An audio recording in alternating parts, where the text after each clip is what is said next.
Hello and welcome to another update video about XRP. Yeah, here on the XRP chart, we're still tracking basically ongoing sideways price action. This is the 4-hour time frame. You might remember that I highlighted to you that in previous videos, the price, or I highlighted in previous videos that the price is likely here in a range. Yesterday, I showed you also a wave count that allows for the interpretation of a triangle pattern. Yesterday I covered the larger time frame as well, but in this video I really just want to focus on the smaller time frame. And we're looking here at the 4-hour time frame. The two scenarios that are bullish are highlighted in yellow and white. Let me take you through the yellow scenario first, and then we dive into the microstructures as well. In the yellow scenario, the move to the upside is a so-called ending diagonal pattern, where we can say this was a wave 1. We have a wave 2 pullback.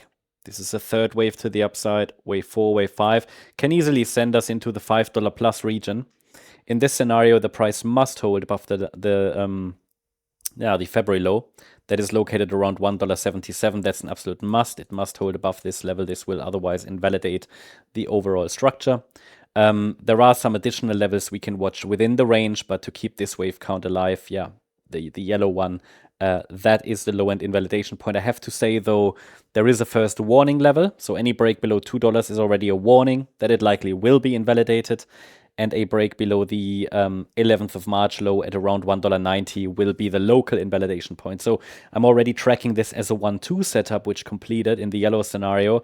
Of course, the current move down must not break below the low of the wave 2, which is at $1.90, or it would really formally be invalidated. Okay, of course, technically speaking, this wave 2 could reset a little lower, but this is already so close. This low of the 11th of March is already so close to the February low that it will likely invalidate in that case. Yeah, this is the yellow count. In the yellow scenario, the price is likely currently working on a B wave pullback within a third wave, and this B wave should not break below $2. So as I said, this would be the warning level. Yeah.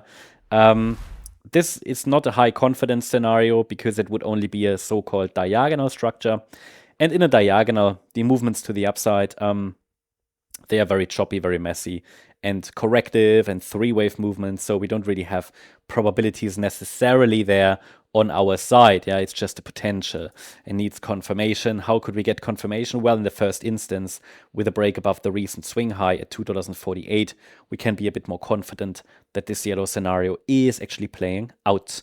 Now, then there's another scenario as shown in white where we are tracking a wave 4 triangle pattern. In this scenario, we have an A wave, we have a B wave, we have a C wave, D wave, E wave. Okay, so higher lows, lower highs in this structure. This is the triangle, which honestly doesn't really differ that much. The biggest difference is that the wave 4 is still unfolding, but also here the price should form higher lows, but probably needs also here, first of all, another bounce, and then the E wave, and then we go up. In this case, the price should not break below that $1.90 level either. So in practice, it will be difficult to distinguish between the two, which in practice, however, is not a problem.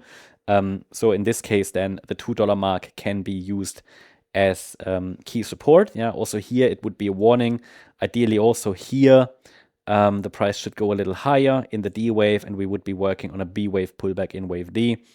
And then, yeah, they basically move together, right? I just wanted to highlight that. Look, the triangle could, of course, extend further, could easily extend further. So it's just something to be aware of, something to be watching for. And that means we have two bullish scenarios, especially as long as the $2 level is holding. There's nothing that would reduce the, let's say, the likelihood of the bullish case. Okay, there's nothing that would reduce the likelihood of it.